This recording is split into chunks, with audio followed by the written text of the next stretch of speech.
வாழ்க வையகம், வாழ்க வையகம், வாழ்க வளமுடன். குரு வாழ்க, குருவே துணை. சிந்தனையை, உடல் நலத்தை சீர் அமைத்து உய்வித்த குருவே வாழ்க. வாழ்க வளமுடன், வாழ்க வளமுடன், வாழ்க வையகம். சார்ந்த பெருமக்களே, ஒவ்வொரு வாரமும் தொடர்ந்து கீதை நிகழ்ச்சியிலே கலந்து நமக்கு ஆர்வத்தை ஏற்படுத்தி வரும் NLFCS நிர்வாக இயக்குனர் மாண்புமிகு டத்தோ பி. சகாதேவன் ஐயா அவர்களே, மலேசிய குலுவாங் அறிவுத்திருக்கோவில் தலைவர் அருள்நிதி வி. பழனிசாமி ஐயா அவர்களே, மலேசிய வாழ்க்கை விஞ்ஞான மனவளக்கலை மன்ற தலைவர், இந்த நிகழ்ச்சியின் ஒருங்கிணைப்பாளர் எனது அருமை நண்பர் பேராசிரியர் பிரசன்னா சண்முகநாதன் ஐயா அவர்களே, இறைவணக்கமும் இறைவனை அறியச் செய்த குருவுக்கு வணக்கம் பாடிய பேராசிரியர் பிரபாலினி கந்தசாமியம் அவர்களே, அற்புதமான துரியதவம் ஏற்றி தந்த பேராசிரியர் சசிகலா ஜெகதீசன் அம்மா அவர்களே, மற்றும் இணைய வழியாக இந்நிகழ்ச்சியிலே இணைந்து தொடர்ந்து சிறப்பு செய்து வருகின்ற ஆன்மீக அன்பு உள்ளங்களே, உங்கள் அனைவருக்கும் சூக்குமமாய் எழுந்தருளியிருக்கும் அருட்தந்தை வேதாத்ரி மகர்ஷி அவர்களின் சார்பாக வாழ்க வளமுடன் என்ற வாழ்த்துக்களையும் எனது அன்பு கலந்த பணிவான வணக்கத்தையும் சமர்ப்பித்து மகரிஷியின் ஆசியோடு உங்களது ஆசியையும் வேண்டி உரையை துவங்குகின்றேன். வாழ்க வளமுடன், வாழ்க வளமுடன், வாழ்க வையகம். சான்ற பெருமக்களே, ஸ்ரீமத் பகவத்கீதை தொடர் சிந்தனையில் சென்ற வகுப்பு வரையிலே 9ஆம் அத்தியாயமாகிய ராஜவித்யா ராஜகுஹ்ய யோகத்தில் 10ஆம் ஸ்லோகம் வரைக்கும் சிந்தித்து நிறைவு செய்தோம். அதனைத் தொடர்ந்து இன்றைய அமர்விலே 11ஆம் ஸ்லோகம் முதல் தொடர்ந்து சிந்திக்க இருக்கின்றோம். ஸ்லோகம் 11, நான் பரஸ்வரூபமாகவும் உயிர்களுக்கெல்லாம் ஈசனாக இருப்பதையும் அறியாத மூடர்கள் ஒரு மானுட வடிவம் எடுத்தவன் என்று எண்ணி என்னை அவமதிக்கின்றனர். நான் பரஸ்வரூபமாகவும் உயிர்களுக்கெல்லாம் ஈசனாக இருப்பதையும் அறியாத மூடர்கள் ஒரு மனித வடிவம் எடுத்தவன் என்று எண்ணி என்னை அவமதிக்கின்றனர். இந்த ஸ்லோகம் இங்கேயோ நாத்திகவாதத்தில் எழுதப்பட்டதல்ல. இந்தியாவின் ஞான பெட்டகமாக கருதப்படுகின்ற கீதையில் வரக்கூடிய ஸ்லோகம். இந்த கருத்தை ஒவ்வொரு பக்தரும் சிந்தித்து புரிந்து ஏற்றுக்கொள்ள வேண்டும். இதை கருத்தை பார்ப்போம். ஸ்வரூபம் என்றால் உருவங்கள், பரஸ்வரூபம் என்றால் உருவத்திற்கு மூலம். இப்போ நம்ம எல்லாம் மனித வடிவத்திலே வாழ்கின்றோம். நம்முடைய மூலம் என்ன?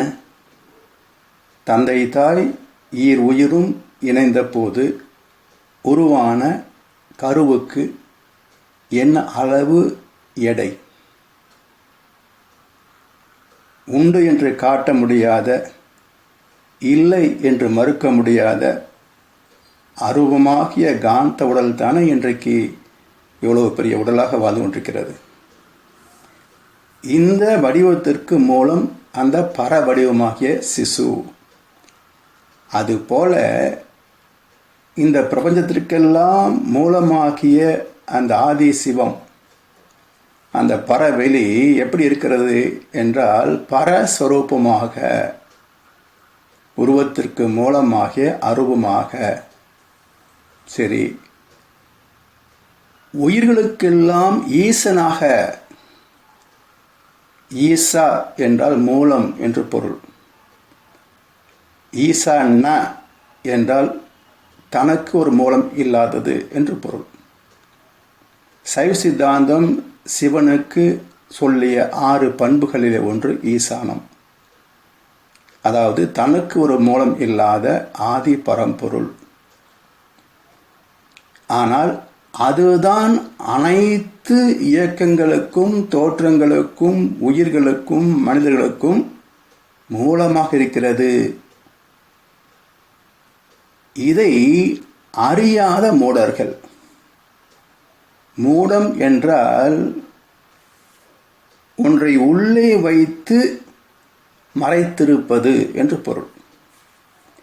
அப்ப மூடன் என்ற சொல்லுக்கு பொருள் என்ன? அறிவு உள்ளே இருக்கிறது, அந்த அறிவை மாயை மறைத்திருக்கிறது, அதனால் அவர் மூடர். அந்த மாயை மறைத்ததனால் எதை அறிய வேண்டுமோ அதை அறிய முடியவில்லை. அதனால் எல்லா தோற்றங்களுக்கும் ஆதியாக இருந்தாலும் தனக்கு ஒரு மூலம் இல்லாதது. அந்த மூல பரம்பொருளை ஒரு வடிவத்தில் இணைத்தால் வடிவத்துக்கு அப்பாற்பட்ட ஒன்று உண்டல்லவா? அது எது என்ற கேள்வி வரும் அல்லவா? எனவே எல்லையில்லாத பரஸ்வரூபம், அரூபம்தான் ஆதிநிலை. அதை உணரவில்லை, உருவம்தான் கடவுள் என்று வாதிப்பது தெய்வத்தை அவமதிப்பதாகும் என்று கீதை சொல்லுகிறது. நான் பரஸ்வரூபமாகவும் உயிர்களுக்கெல்லாம் ஈசனாக இருப்பதையும் அறியாத மூடர்கள் ஒரு மனித வடிவம் எடுத்தவன் என்று எண்ணி என்னை அவமதிக்கின்றனர். இந்த கருத்தை இன்னும் சைவ சித்தாந்தத்தில் இன்னொரு தன்மையாக சொல்லி வைத்தார்கள். எப்படி ஈசானம் என்றதற்கு பொருள் சொன்னேனோ அதேபோல் இன்னொரு கருத்து என்ன என்றால் தத் புருஷ என்பது சிவனின் இன்னொரு முகம் என்று சொல்வார்கள். தத் என்பது இறைநிலை, புருஷ என்றால் அறிவு என்று பொருள். எனவே தத் புருஷம் என்ற சொல்லுக்கு அறிவே தெய்வம் என்று பொருளாகிறது. இதையே தான் ரிக் யஜு சாம வேதங்களும் சொல்லுகின்றன. சரி, தொடர்ந்து இவ்வளவு தத்துவங்களிலேயும் இறைநிலை அருவும் என்று விவரிக்கப்பட்டிருந்தும் ஏன் மக்கள் அதை ஏற்கவில்லை, தரமாற்றம் பெறவில்லை என்பதற்கான காரணத்தை அடுத்த ஸ்லோகத்தில் சொல்கின்றார். வீண் ஆசை உடையவர்கள். ஆசை இல்லாமல் வாழ முடியாது. மண் மீது பெண் துணையால் பொன் கொண்டே வாழ்கின்றோம். மாற்றுவதே மூவாசை, மதி கொண்டே பயன் பெறுவோம். எனவே ஆசை தவிர்க்க முடியாதது. வாழ்வுக்கு அடிப்படை உணர்வே ஆசைதான். வீண் ஆசை அதாவது தேவையில்லாத பேராசைகள் என்று பொருள். அடுத்து பயன்படா செயலாளர்கள். செயலாளர் என்றால் செயல்படுபவர் தான் செயலாளர். அப்போ செயல்படாத மனிதன் இல்லை. ஆனால் அவன் எப்படி செயல்படுகிறான்? பயன்படா செயலாளர். எந்த காரியத்தை செய்ய வேண்டுமோ அதை செய்வதில்லை. எது தேவையில்லையோ அதை தலைமேற்கொண்டு செய்கின்றார்கள். அப்படி உருப்படியான காரியம் எதுவும் செய்யாதவர்கள் பயன்படா செயலாளர்கள். மூன்றாவது, கோணல் அறிவுடையவர்கள், குறுக்கு புத்தி. அறிவில்லாத ஜீவன் இருக்க முடியாதல்லவா? அறிவு இல்லாத இடமோ பொருளோ உயிரோ மனிதனோ இல்லை. அந்த அறிவு எப்படி இருக்கிறது என்றால் நேர்மையாக இல்லை, தர்மம் சார்ந்ததாக இல்லை, அறம் சார்ந்ததாக இல்லை, கோணலாக இருக்கிறது, குறுக்கு புத்தியாக இருக்கிறது. அதனால் தர்மத்திற்கு முரண்பட்டு சிந்திக்கிறது. அது கோணல் புத்தி, கோணல் அறிவு. அடுத்து, விவேகம் இல்லாதவர்கள். வேகம் என்றால் மனம், விவேகம் என்றால் மனதுக்கு மூலமாகிய அமைதியான அறிவு. அப்ப விவேகம் இல்லாதவர்கள் என்றால் அறிவில்லாதவர்கள். அப்படி இருக்க முடியாது. அப்ப என்ன சொல்லலாம்? அறிவை பயன்படுத்தாதவர்கள். இவர்கள் என்ன விளைவை சந்திக்கின்றார்கள்? மயல் ஊட்டுகின்ற ராட்சச அசுர இயல்பை அடைகின்றனர். மயக்கத்தை தருகின்ற அசுர இயல்பு. இப்படி வீண் ஆசையுடையவர்கள், பயன்படா செயலாளர்கள், கோணல் அறிவுடையவர்கள், விவேகம் இல்லாதவர்கள் மயல் ஊட்டுகின்ற ராட்சச அசுர இயல்பை அடைகின்றனர். அதாவது ஆதி சிவமாகிய சுத்த வெளியை அனுபவத்தில் உணர்ந்து பக்குவம் அடையவில்லை என்றால் அவன் பேராசையில் சிக்கிக்கொள்வான். தவம் செய்வார் தம் கர்மம் செய்வார், மற்ற அல்லார் அவம் செய்வார் ஆசை உட்பட்டு என்று தீர்ப்பு எழுதிய மகான் வள்ளுவர். தவம் செய்யவில்லை என்றால் ஆசை வயப்பட்டு அவம் செய்வான், அதர்மம் செய்வான் என்றார். அதனால் அஞ்ஞானத்தால் பயனில்லாத காரியங்களை செய்து அதன் விளைவாக ராட்சச அசுர குணங்களை பெறுகிறார்கள். அது என்ன குணங்கள்? பேராசை, சினம், கடும்பற்று, முறையற்ற பால் கவர்ச்சி, உயர்வு தாழ்வு மனப்பான்மை, வஞ்சம், பொறாமை, வெறுப்பு, தற்பெருமை, அதிகார போதை. இந்த 10 ராட்சச குணங்கள். அந்த ராட்சசனுக்கு பேரு 10 தலை ராவணன்.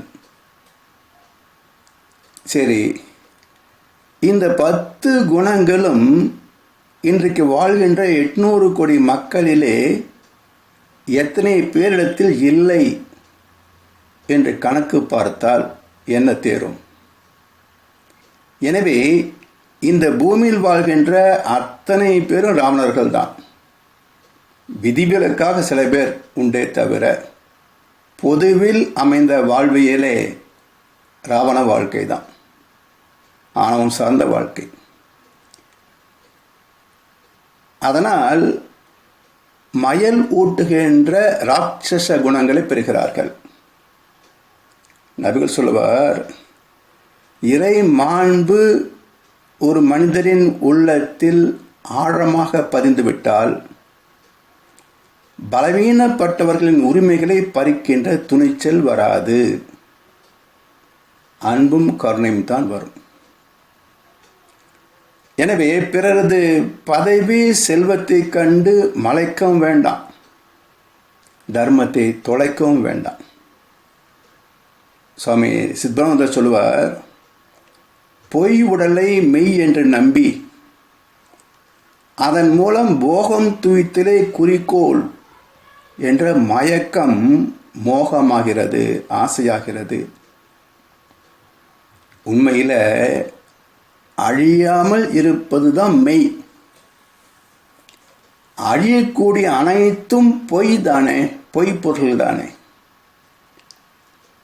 அழியக்கூடிய இந்த தேகத்தை அழியாதது என்று நம்பித்தானே இத்தனை சமுதாய சிக்கல்கள் தோன்றின. வாழ்க்கை தற்காலிகமானது என்ற உணர்வு வந்துவிட்டால் பணத்தின் பொருட்டோ பதவியின் பொருட்டோ எதற்காக இத்தனை குற்றங்கள் நிகழ்கின்றன? அவையெல்லாம் இல்லாமல் போகும் அல்லவா? எனவே இந்த அழிகின்ற தேகம் அழியாதது ஆத்மா என்பதை உணர வேண்டிய தேவை ஒவ்வொரு மனிதனுக்கும் உண்டு.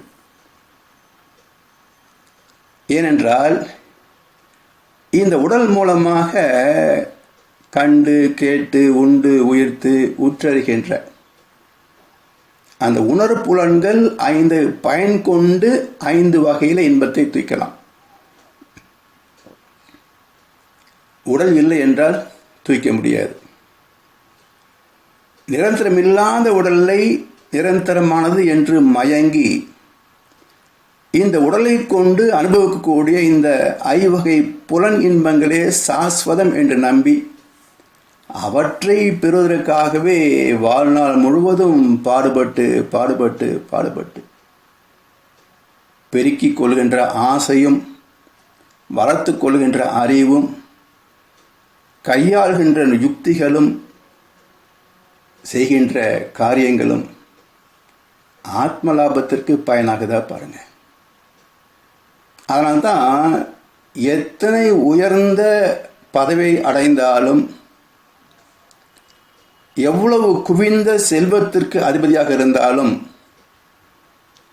என்னத்தை சம்பாதிச்சு என்னத்தை அனுபவிச்சு என்ன சுகத்தை கண்டேன் போ என்று ஒரு சலிப்பு வருகிறதா இல்லையா? ஏன் இந்த சலிப்பு? யாருக்கு இந்த சலிப்பு? இது ஆத்மா எழுப்புகின்ற கேள்வி. இந்த உடலை கொண்டு இவ்வளவும் சம்பாதித்தாயே, எனக்கு என்ன செய்தாய்? என்னத்தை சம்பாதிச்சு என்னத்தை அனுபவிச்சு என்ன சுகத்தை நான் கண்டேன் என்று ஆத்மா கேட்கிறது. அப்ப ஆத்மாவுக்கு வேண்டிய சுகம் என்ன? எந்த சுகத்தை விரும்புகிறது? அது ஆத்ம சுகத்தை விரும்புகிறது, பேரின்பத்தை விரும்புகிறது. எப்படி கடலிலிருந்து பயணிக்கின்ற மேகக்கூட்டங்கள் கடல் நீர் ஆவியாகி மேகமாகிறது. அவற்றின் பயணம் மழையாக பொழிந்து மலைகளிலே தொடங்கி நீர் வீழ்ச்சியாக அருவியாக ஓடையாக ஆறாக தொடர்ந்து பயணித்து கொண்டு வந்தாலும் கடலிலே கலந்த பிறகு பயணம் எங்கே? எங்கே பிறந்ததோ அங்கே வந்து சேர்கின்ற வரைக்கும் நீரின் பயணம் ஓய்வது இல்லை. அதே போல எந்த பிரம்மத்தில் இருந்து தன் பயணத்தை துவங்கியதோ அந்த பிரம்மத்தோடு கலக்கின்ற வரைக்கும் இந்த ஆத்மாவின் பயணமும் ஓய்வது இல்லை. அதனால் நாம் விரும்புகின்ற அடிப்படை ஆசை என்ன என்றால் நம் பூர்வீகத்தோடு ஐக்கியமாவதே, நம்ம பிறந்த வீட்டுக்கு போவதே. அடுத்த ஸ்லோகம் 2 ஸ்லோகங்கள் 13, 14. மகாத்மாக்கள் தெய்வீக இயல்பை அடைந்தவர்களாய் உயிர்களுக்கு பிறப்பிடமும் அழியாத இடமும் நான் என்று அறிந்து வேறெதிலும் பற்று வைக்காது என்னை வழிபடுகின்றனர். எப்பொழுதும் என்னை புகழ்பவராயும் உறுதியான விரதத்தோடு பக்தியுடன் நமஸ்கரிப்பவர்களாயும் நித்திய யோகிகள் என்னை உபாசிக்கிறார்கள். மகாத்மாக்கள் தெய்வீக இயல்பை அடைந்தவர்களாய் உயிர்களுக்கு பிறப்பிடமும் அழியாத இடமும் இறைவனே என்று அறிந்து வேறு எதிலும் பற்று வைக்காது தெய்வத்தை வழிபடுகின்றனர். எப்பொழுதும் தெய்வத்தை புகழ்ந்தும் உறுதியான விரதத்தோடு பக்தி செலுத்தியும் நமஸ்கரித்தும் வாழ்கின்ற நித்திய யோகிகள் அந்த தெய்வத்தையே உபாசிக்கிறார்கள். வேறு காரியமே இல்லை. ஏனென்றால் மகான்களுக்கு என்ன வேணும்? மாடிமனை போனால் என்ன, கோடி செம்பன் போனால் என்ன, மக்கள் சுற்றம் போனால் என்ன, உன் குறுநகை போதுமடி என்றார் தாய்மானார். அன்பர் பணி செய்ய என்னை ஆளாக்கி விட்டுவிட்டால் இன்ப நிலை தானே வந்ததும் பராபரமே என்றார் வல்ல பெருமான். இன்னும் வேறு என்ன வேண்டும்? இப்பேறு பெற்ற பின்னர் எடுத்த மனித பிறப்பு எய்ததே முழுமை என்றார் அருட்தந்தை வேதத்தை மகர்ஷி அவர்கள். இப்படி மகான்கள் இந்த வாழ்க்கையின் நோக்கத்தை அறிந்ததனால எதை பற்றி கொள்ள வேண்டுமோ அந்த பரம்பொருளை விட்டு விலகுவதே இல்லை. இப்படிப்பட்ட ஞானிகளின் எண்ணிக்கை குறைவுதானே. இரண்டாம் வகையான பெரும்பான்மையான மக்களின் நிலை என்ன என்றால் அஞ்ஞானத்தில் சிக்கி தவிக்கின்ற வாழ்க்கைதான். மாயையில் சிக்கி புலன் வாழ்க்கையை சாஸ்வதம் என்று நம்பி அதற்காகவே வாழ்க்கையை தொலைத்துவிட்ட மக்கள் தான். 15வது ஸ்லோகம், ஞான யக்ஞத்தால் வேட்பொருளாகிய ஏனையவர்களும் என்னை ஒன்றாய் வேறாய் பலவாய் பல விதங்களில் உபாசிக்கின்றனர். ஞான யக்ஞத்தால் வேட்பொருளாகிய ஏனையவர்களும். யக்ஞம் என்றால் செயல்பாடுகள், ஞானம் என்றால் அறிவை அறிகின்ற பயணம். அப்போ தெய்வத்தை வழிபடுவதற்கு எதற்காக என்றால் பொருள் புகழ் செல்வாக்கு புல இன்பங்கள் காரணம் என்றாலும் கூட அடிப்படை நோக்கம் ஆத்மாவின் நோக்கம் தன் மூலமாகிய பரமாத்மாவை ரசிப்பது தானே. அப்படி ஞான யக்ஞத்தால் வேட்பவர்களாகிய ஏனையவர்களும் என்னை ஒன்றாய் வேறாய் பலவாய் பல விதங்களில் உபாசிக்கின்றனர். இறைவனை அறிய முடியவில்லை. காரணம் அவ்வளவு எளிதும் அல்ல. அது முற்றும் கசந்ததென்று பற்றறுத்து வந்தவர்க்கு சுற்றம் என நின்றிருப்பான் ஒருவன்.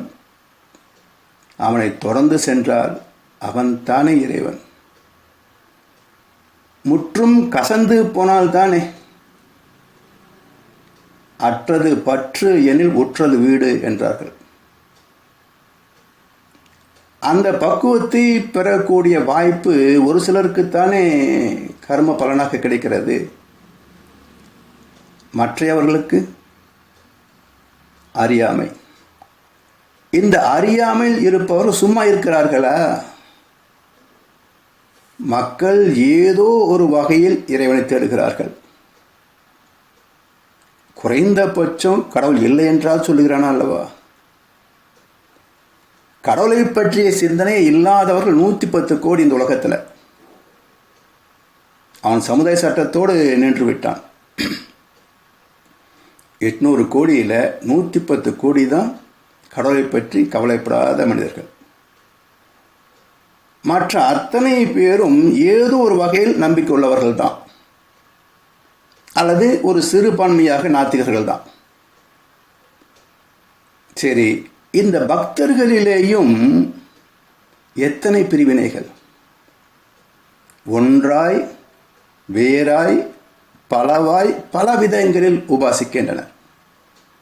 எப்படி ஒரு சிலர் ஒரு தெய்வத்தை விட்டு அடுத்த தெய்வத்தை வணங்க மாட்டார்கள். இன்னும் சொல்ல போனால் சரித்திரத்தில் சைவத்தை சார்ந்தவர்கள் வைணவத்தை ஏற்பதில்லை. பெருமாளை வணங்குபவர்கள் சிவனை ஏற்கவில்லை. இப்படி சைவர்களுக்கும் வைணவர்களுக்கும் நடந்த சச்சரவுகளை சரித்திரம் உண்டே. சரி, இன்னும் கொஞ்சம் மனவிரிவு. இந்து தெய்வங்கள் அனைத்தும் ஏற்புடையவை.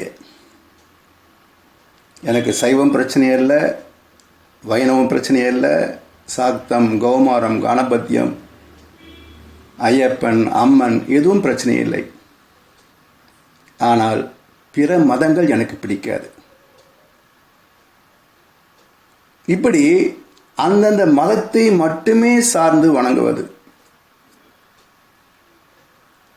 ஒரு சிலர் தான் இந்த எல்லை கோட்டையும் கடந்து எல்லாம் ஒரே தெய்வம் தானே, எந்த மதமாக இருந்தால் என்ன, எந்த வழிபாட்டு முறையாக இருந்தால் என்ன, வணங்கினால் போதும் என்று அதை ஏற்றுக்கொள்ளக்கூடிய பக்குவம் ஒரு சிலருக்கு உண்டு.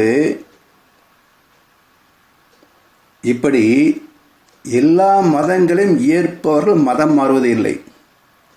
கவனித்து பாருங்கள். எல்லா மதத்தையும் மதிப்பவர்கள் மதம் மாறுவது இல்லை. ஒரு தெய்வத்தை மட்டுமே பற்றி கொண்டு வெறியாக இருக்கிறான அந்த வெறியன் தான் மதம் மாறுகிறான். இப்படி ஒன்றாய் வேறாய் பலவாய் தெய்வத்தை வணங்கினாலும் எதற்கு பயன் என்ன?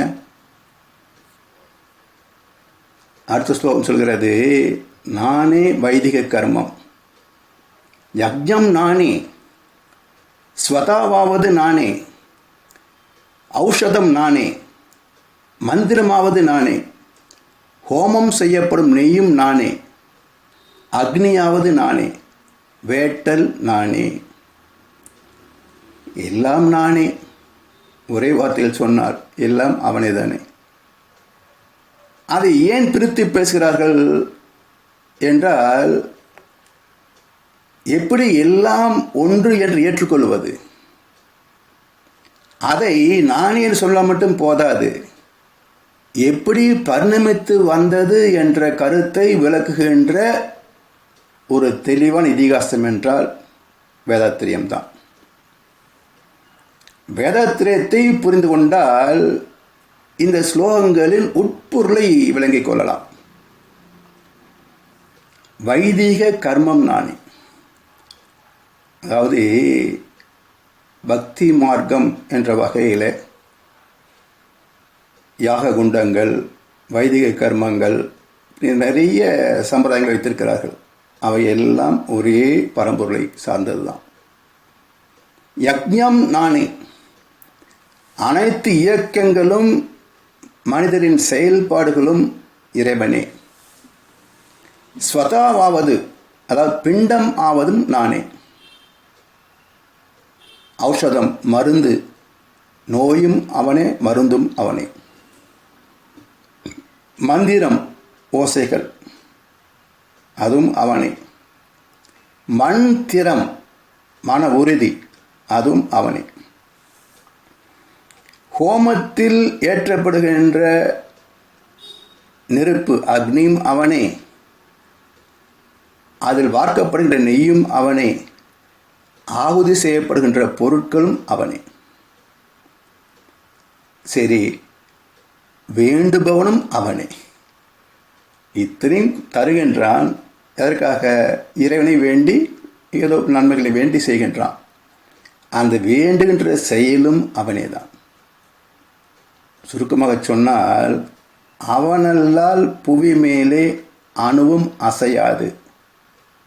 நான் அசைந்தால் அசையும் அகிலம் எல்லாமே. இதுதான் அதனுடைய கருத்து. இந்த உண்மையை அறியாமையால் வேறு வேறாக பேதப்படுத்தி பார்க்கின்றனர். 14வது ஸ்லோகம். இந்த ஜகத்தின் தந்தை தாய் பாட்டனாராகியவனும் கர்ம பலனை கொடுப்பவனும் அறியத்தக்கவனும் தூய்மை செய்பவனும் ஓம்காரம், ரிக், யஜுர், சாம வேதங்களாகவும் இருப்பவனும் நானே. இந்த ஜகத்தின் தாய் தந்தை பாட்டனார், அதாவது கண்ணாசன் எளிமையாக சொன்னார், பிள்ளைக்கு தந்தை ஒருவன், நாம் எல்லோருக்கும் தந்தை இறைவன். நீ ஒருவனை நம்பி வந்தாயோ, இல்லை இறைவனை நம்பி வந்தாயோ? ஒருவனை மட்டுமே நம்பி வந்திருந்தால், தந்தை இறந்து விட்டால் வாழ்க்கை செத்து போகுமா என்ன? வாழத்தானே செய்கிறார்கள். அப்ப தந்தை இல்லாதவர்களை யார் வாழ வைக்கிறார்கள்? சரி, தந்தையை யார் வாழ வைக்கிறார்? எல்லோரையும் வாழ வைப்பன் ஒருவன் தானே. எனவே நீ ஒருவனை நம்பி வந்தாயோ, இல்லை இறைவனை நம்பி வந்தாயோ? எல்லா ஜீவன்களும் மனிதர்களும் இறைவனை நம்பித்தான் வாழ்கின்றோம். இந்த ஜகத்தின் தந்தை, தாய், பாட்டன். இப்போ எனக்கு மூலம் தாய் தந்தை, அவர்களுக்கு மூலம் தாத்தா பாட்டி. இப்படி பின்னோக்கி போனால் எங்கே போய் முடியும்? எங்கே இருந்து அனைத்தும் பரிணமித்தனவோ அந்த மூலத்தில் தானே முடியும். அப்படி என்றால் நமக்கு மூத்த பிதாமகர் யார்? இறைவன் தானே. இப்போ தாத்தாவிடத்தில் பேர குழந்தைகளுக்கு பயம் இருக்குமா? அப்பா கிட்ட பயம் இருக்கும். தாத்தா கிட்ட பாட்டி கிட்ட பயம் இருக்குமா? எத்தனையோ ஜென்ம ஜென்மாந்திரங்களுக்காக வருகின்ற முன்பு இருக்கின்ற பாட்டனார், முதல் பாட்டன், அந்த தெய்வத்திடத்தில் எதுக்கு பயம்? பயபக்தி, பயபக்தி.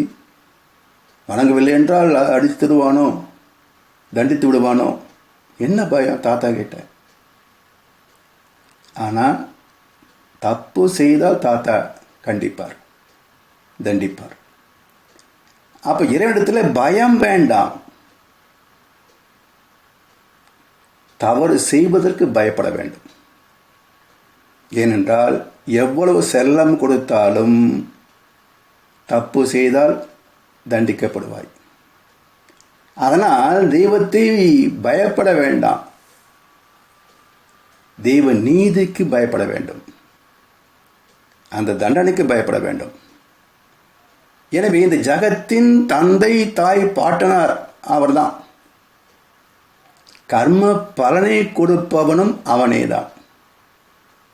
தெய்வம் அவன், தெய்வ நீதி யார்? அவன் தானே. அப்ப தெய்வமே தெய்வ நீதியாக வெளிப்பட்டிருக்கிறது. அந்த தெய்வ நீதி என்ன? செயலுக்கு தக்க விளைவு. அதுதானே தெய்வ நீதி. என்ன செய்கின்றாயோ அதற்கு தகுந்த பலனை காலத்தால் துல்லியமாக தவறாது தந்து விடுவான். அதுதான் அந்த பரம்பொருளின் தெய்வ நீதி. அறியத்தக்கவன். எதை அறிய வேண்டும்? தாயின் கர்ப்பத்திலிருந்து பிரசவிக்கின்றோம். தாய்ப்பால் எங்கே கிடைக்கும்? அறியப்படுகிறது. பிறகு வளர வளர பல பொருட்களின் தேவை என்ன? கற்றுக் கொடுக்கப்படுகிறது, அறியப்படுகிறது. 5 புலன்கள் எதை தேடுகின்றன? எல்லாமே அறியப்படுகின்றன, பயன்படுத்தப்படுகின்றன. இப்படி எத்தனையோ எண்ணிறந்த வாழ்க்கை வசதிகளை எல்லாம் நாம் பயன்கொள்கின்றோம். புதிய புதிய கண்டுபிடிப்புகளையும் செய்து கொண்டே இருக்கின்றோம். இத்தனையும் அறிந்த மனிதனுக்கு ஒன்று மட்டும் தெரியவில்லை. அதை மருதுகாசி அழகாக சொன்னார். மனிதன் எல்லாம் தெரிந்து கொண்டான், வாழும் வகை புரிந்து கொண்டான். இருந்த போதும் மனிதனுக்கு ஒன்று மட்டும் தெரியவில்லை. மனிதனாக வாழ மட்டும் மனிதனுக்கே தெரியவில்லை என்றார். அதுபோல அறியத்தக்கது எது என்றால் மனிதனாக வாழ்வது. ஏன் மனிதனாக வாழவில்லை என்றால் ராட்சசனாக, அசுரனாக மாறிவிடுவாய். சரி, அப்படி மாறினால் தண்டிக்கப்படுவாய். அதனால் தெய்வ நீதியை அறிய வேண்டும் என்றால் தெய்வத்தை அறியணும். அப்போ தெய்வத்தையும் தெய்வ நீதியையும் அறியாமல் ஒழுக்கம் வராது, தர்மத்தின் மீது நாட்டம் இருக்காது. எனவே அறியத்தக்க முழு முதற் பொருள் எது என்றால் அந்த தெய்வத்தை முதலில் அறிய வேண்டும். சரி, அப்படி அறியவில்லை என்றால் தவறு செய்கின்றான். அந்த தவறுகள் அதர்மங்கள் களங்கமாகின்றன. அந்த களங்கத்தை அவனே சுத்தப்படுத்துகின்றான். அதாவது இறைவன் பெரும் கொடையாளன் சொல்வார்கள், கருணை மிக்கவன். அதாவது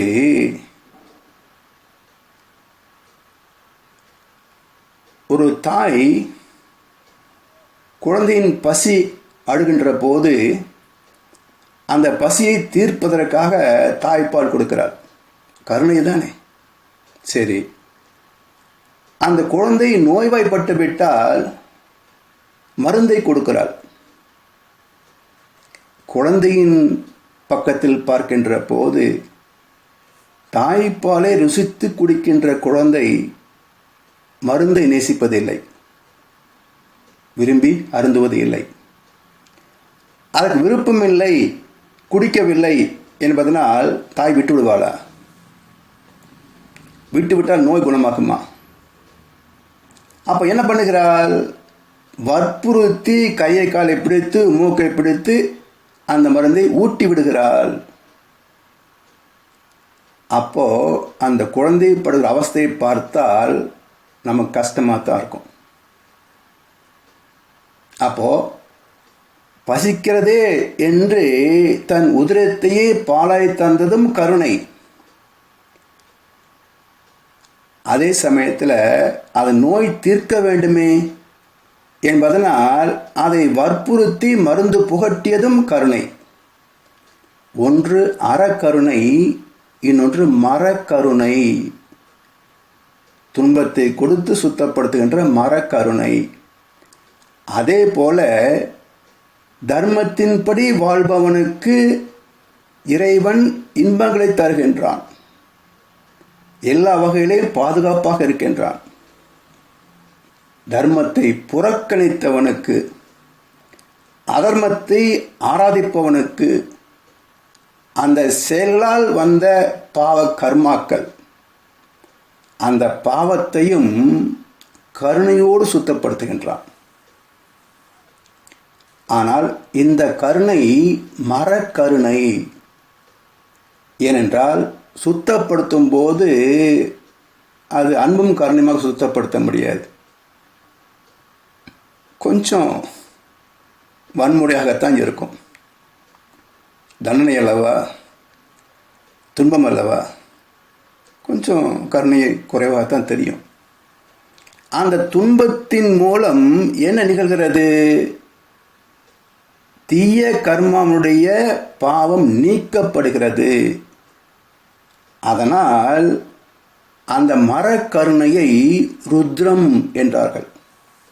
ருத்ரமூர்த்தி, ருத்ர தாண்டவம், ஸ்ரீருத்ர மந்திரங்கள் என்று சொன்னார்கள். அப்ப அந்த ஆத்மாவை தூய்மைப்படுத்துபவனும் அதே தெய்வம்தான். அந்த தெய்வத்தின் மரக்கருணை தான். ஓம்காரம் ரிக் யஜுர் சாம வேதங்களாகவும் இருப்பவன் நானே. ஓம்காரம் மூல மந்திரம். ஓம் ஓம் நம சிவாய மூல மந்திரம். ஏன் அது மூல மந்திரமானது என்றால், இம் என்பது மெய்யெழுத்து, உச்சரிக்க முடியாதது மெய்யெழுத்து. ஈ என்ற உயிர் இல்லை என்றால் இம் சொல்ல முடியாது. அப்ப மெய்ப்பொருள் உச்சரிக்க முடியாத மௌனமாகிய இருப்பு மெய். அதை அறிகின்ற வழி என்ன? அந்த மெய்யே எழுச்சி பெற்று உயிராகி, உயிர் மெய்யாகி, உடலாகவும் உயிராகவும் அறிவாகவும் என்னுள் இருக்கிறது.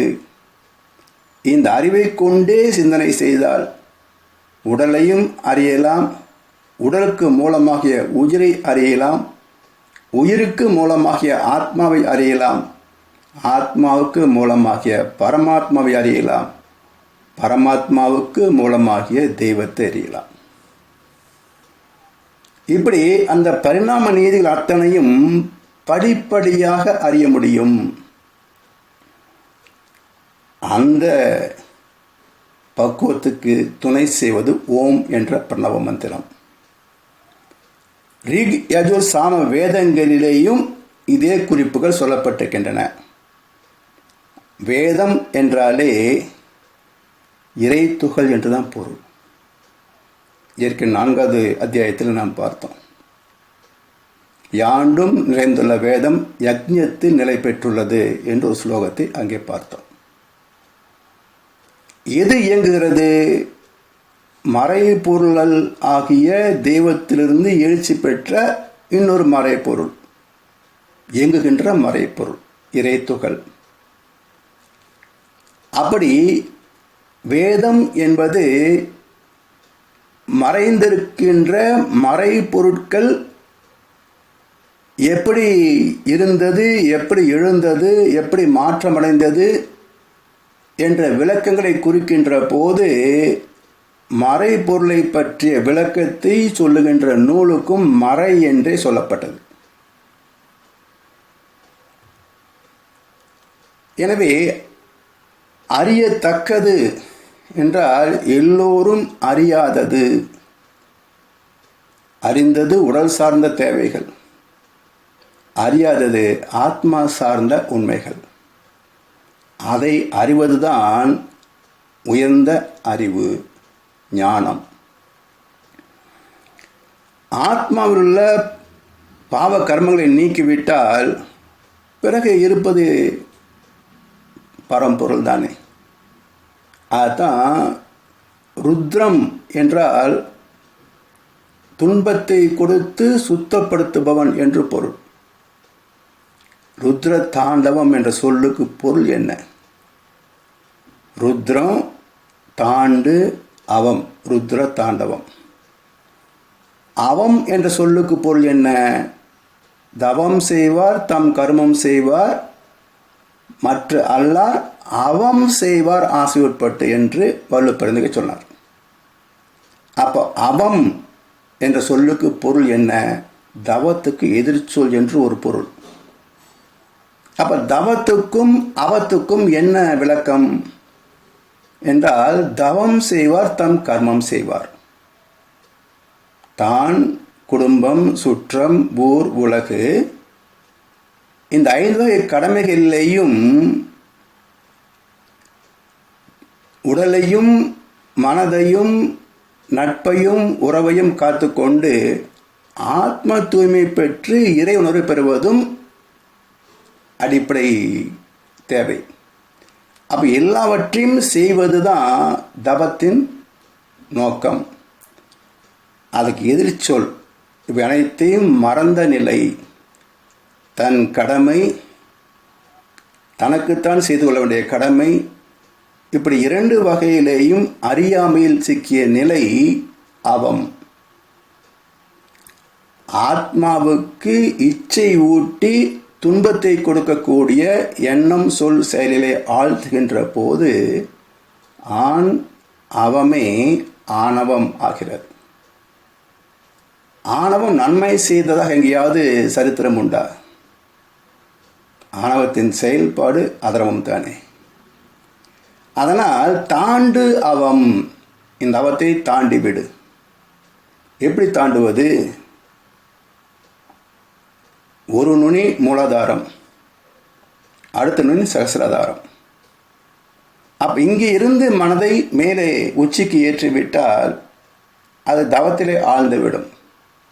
அப்போ மூலாதாரம் அவத்திற்கான மையம், சகசிராதாரம் தவத்துக்கான மையம். அப்போ இங்கிருந்து அங்கே மன ஒடுக்கத்திற்கு போய்விட்டால் தர்மம் தழைக்கும், அறம் செழிக்கும்.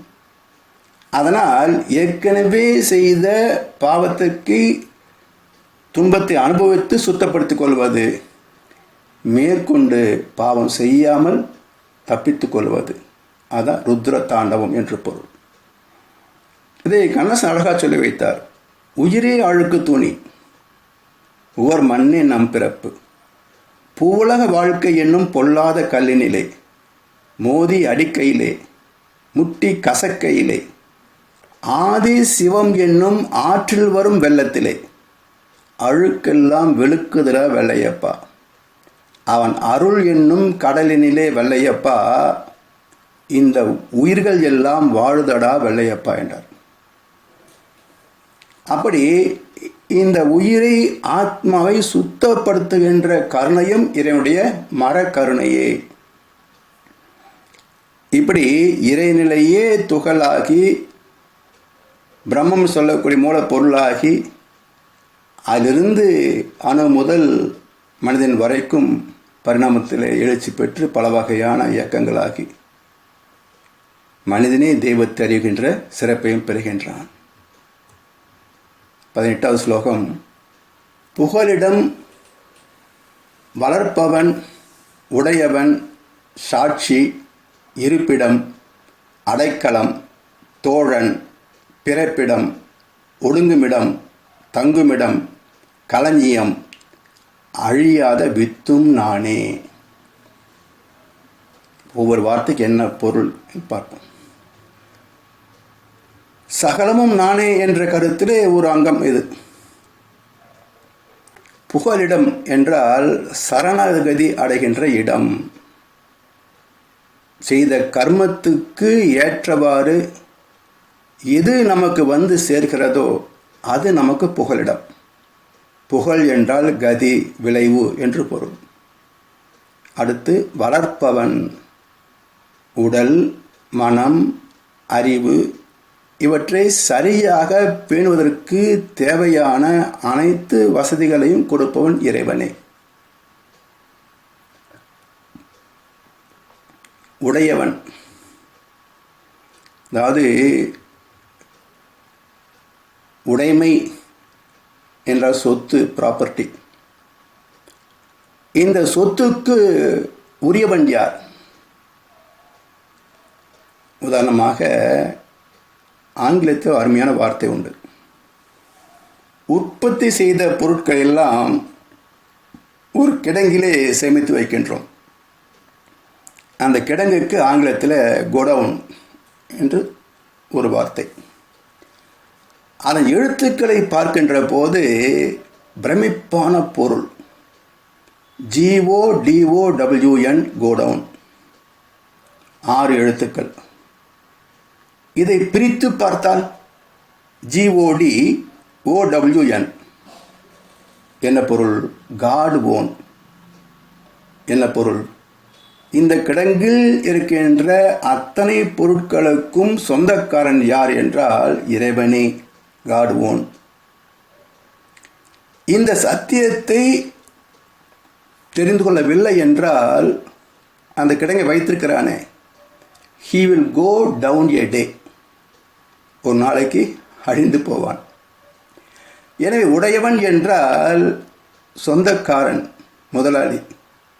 ஆண்டவன் உலகத்தின் முதலாளி, மற்ற எல்லோருமே அவனுக்கு உடைமைகள் தான். அடுத்த வார்த்தை சாட்சி.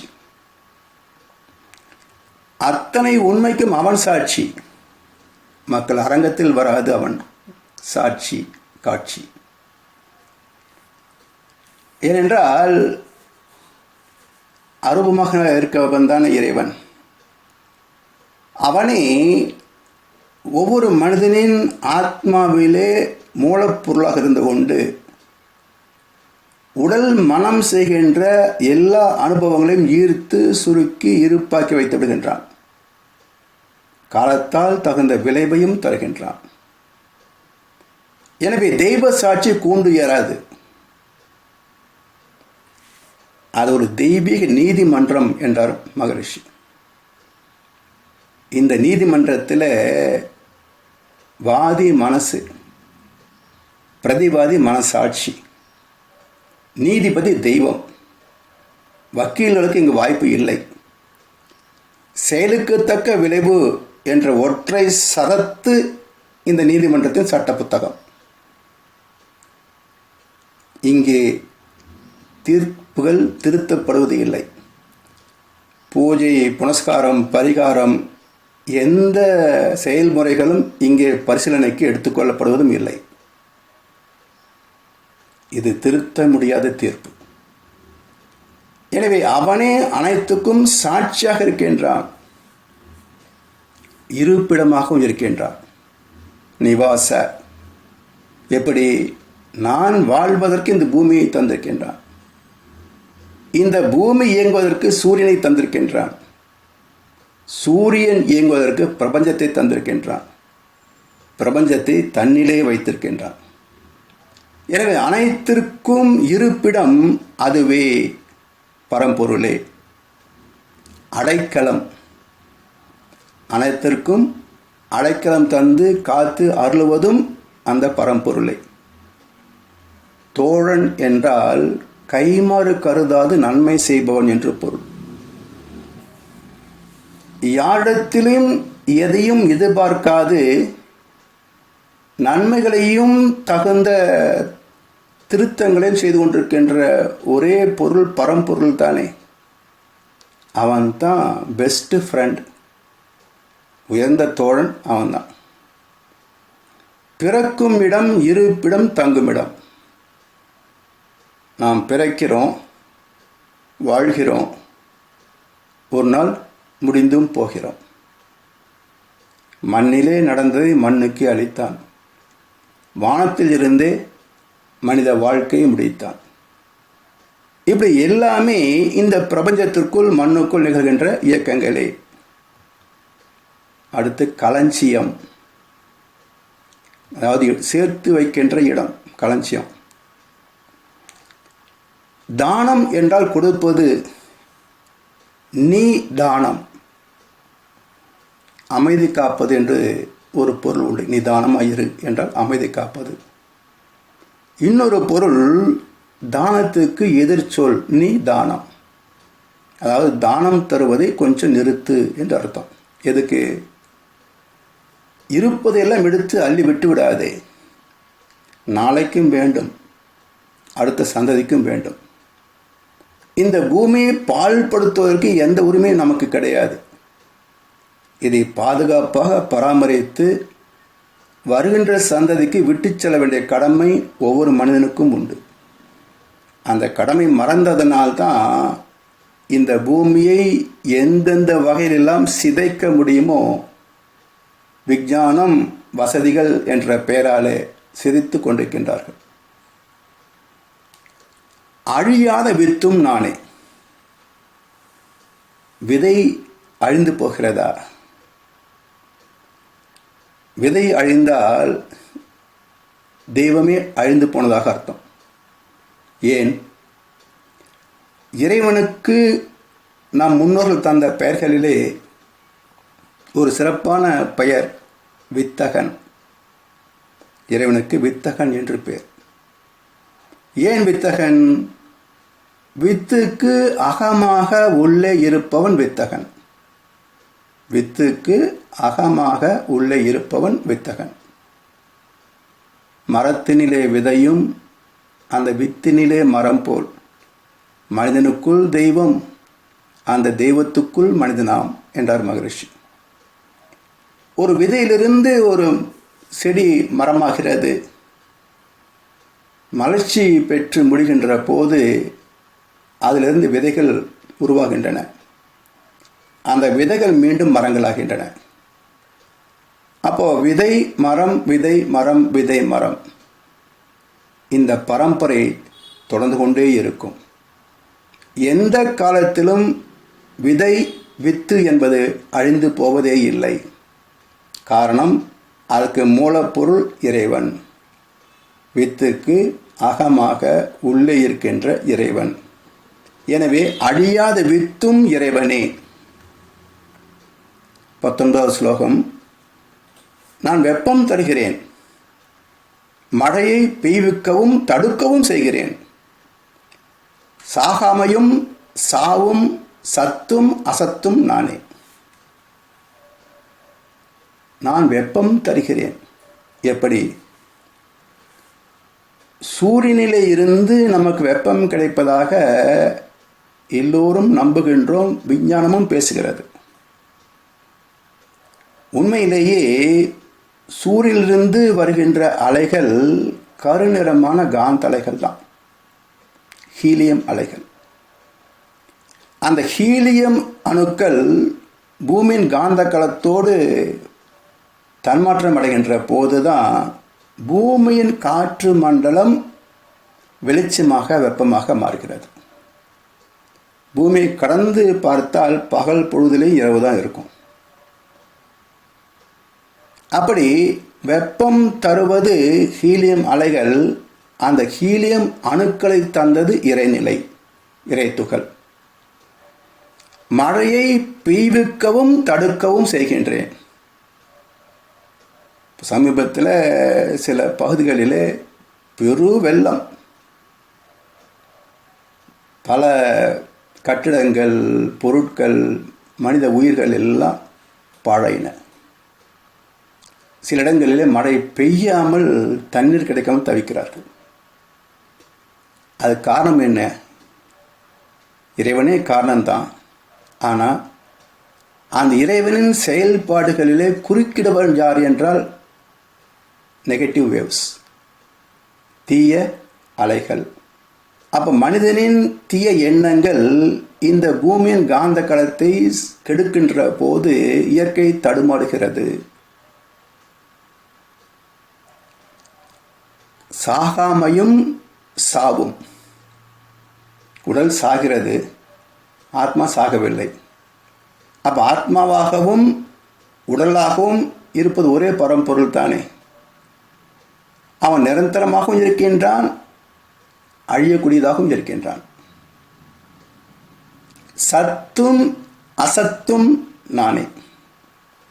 சத் என்பது தெய்வம், இறைநிலை, சத்தியம் என்று சொல்கிறோமே. சத் என்றால் தெய்வம், இயம் என்றால் இயம்புதல், விளக்குதல். அப்போ இறைநிலை அது அறிவு, மனிதன் மனம். அப்போ சத்து அறிவு, அசத் நிலையில்லாதது மனமானது, அதுவும் இறைவனே தான்.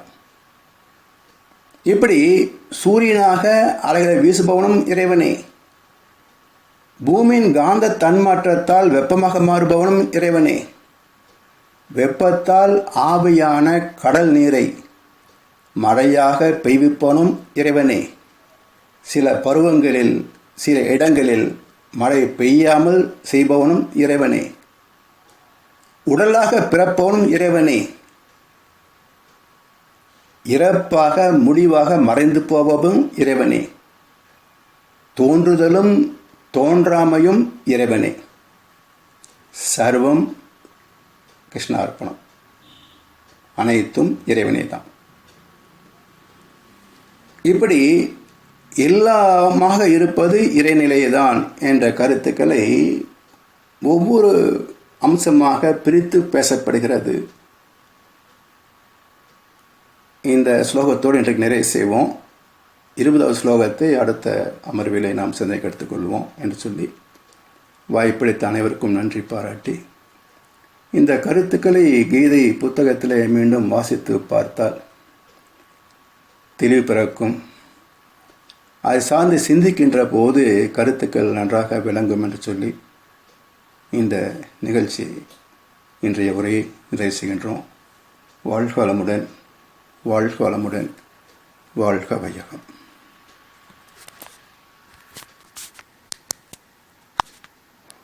வாழ்க வளமுடன் ஐயா.